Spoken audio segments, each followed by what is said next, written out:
Ancient Egyptians kept many different kinds of pets, just like people do today. They enjoyed the companionship of these animals, but they also put them to work. Some animals helped with farming, while others assisted in hunting. And some were simply too big to be ignored.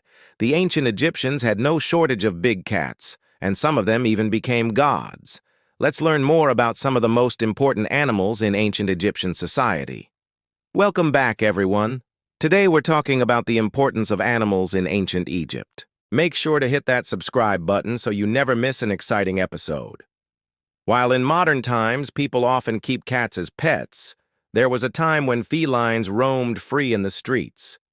That time is now, and it's thanks to the ancient Egyptians who domesticated cats between 4,000 and 2,000 years ago. While other civilizations kept dogs as their first domesticated animals, the Egyptians preferred cats for their ability to hunt rodents that destroyed grain stores. Cats were not only useful, though, they were also considered sacred animals and were mummified just like any other treasured pet. If a cat passed away, its owner would shave their head and eyebrows as a sign of mourning. You may have seen a short-haired breed of cat with no tail resembling a bobcat. These are native to North Africa and the Middle East, and their name comes from the ancient Egyptian goddess Bastet, who was typically depicted as a woman with a cat's head. During the New Kingdom, cats became popular as pets all across Egypt, and people began breeding them for certain looks or personalities, much like we do today. Not all animals in ancient Egypt were revered like the cats, however.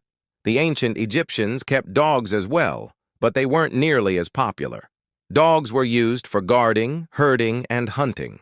They were sometimes depicted in artwork alongside pharaohs, and they could even be mummified after death. But unlike cats, dogs were usually buried in a more casual manner.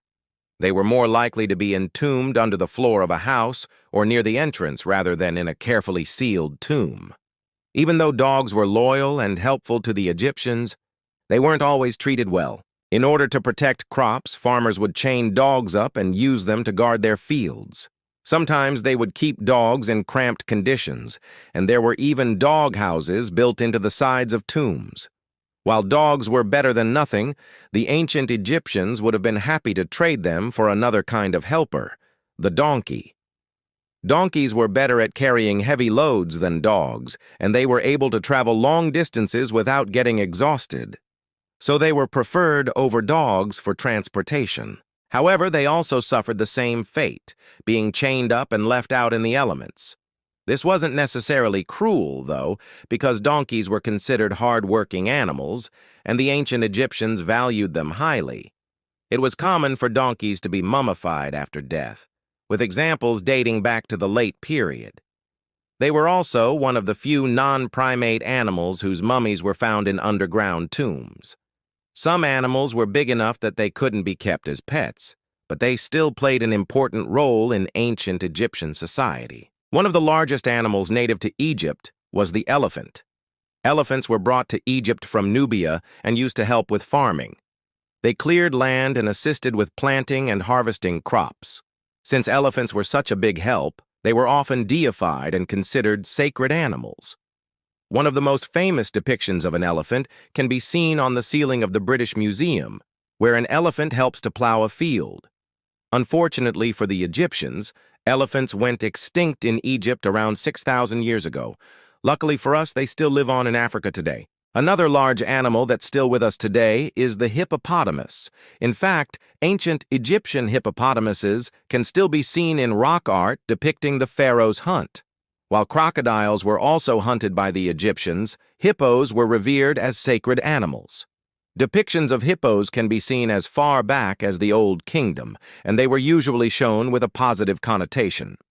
One reason hippos were respected was because they were seen as divine protectors of the pharaoh.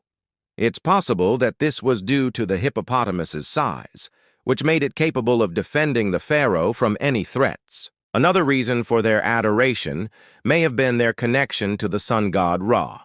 Hips would congregate in areas with tall papyrus plants.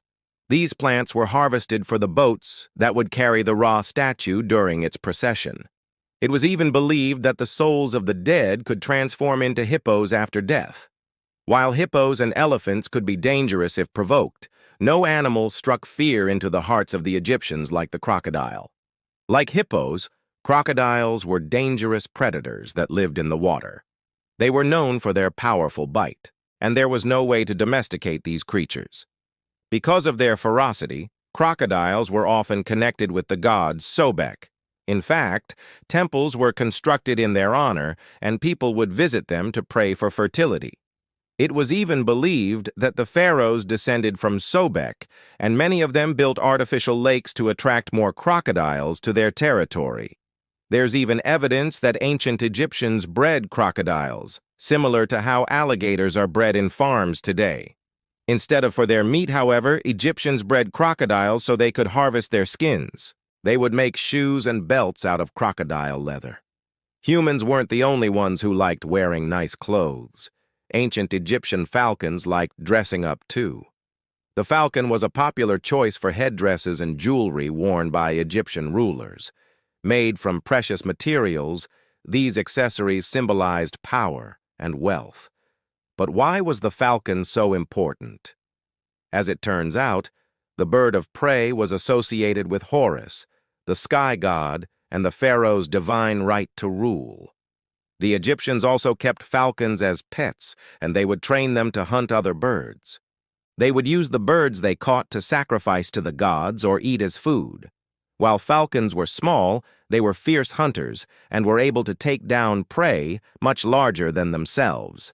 For example, the peregrine falcon can reach speeds of 240 miles per hour when diving. That's faster than most cars on the highway. The ancient Egyptians weren't quite so speedy, but they did enjoy watching falcons race each other. Falconry was a popular sport among the Egyptians, and the fastest birds were highly prized. They would hold races, and bets would be placed on the outcome. Just like cat racing today, although cats don't really race, the ancient Egyptians took great pride in their falcons and would train them to be the best of the best. It wasn't uncommon for falcons to wear special collars or jesses, and some even had tiny chariots built for them. Falconry remained popular until the decline of ancient Egypt, and it continued to be practiced in other parts of the world. Avian mummies aren't as strange as you might think. While the Egyptians mummified their dead pharaohs and pets, they also mummified birds. However, they didn't do this out of respect for the animal. Instead, they wanted to preserve the bird so they could sacrifice it later. Animals weren't the only things that were mummified. Food and other items were also preserved to be given to the gods. The process involved wrapping the item in layers of cloth and placing it in a coffin. Sometimes the items were also covered in resin to prevent decay. Mummies of various sizes were created, and they could be found in both royal and non-royal tombs. Animal mummies were also sometimes buried inside the walls of a tomb. This was done to protect them from grave robbers who would desecrate the remains. Birds were typically sacrificed to Thoth, the god of wisdom and magic. The Egyptians believed that by sacrificing a bird, they were giving Thoth something he loved.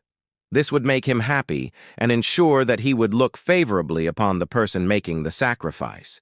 The ancient Egyptians kept bees, not only for honey, but also for wax. Beeswax was used to make candles, which were used in homes and temples. The Egyptians believed that Ra traveled in a boat across the sky every day, and they lit candles to guide him. Candles were also used to drive away evil spirits, as well as to light the way for those traveling at night.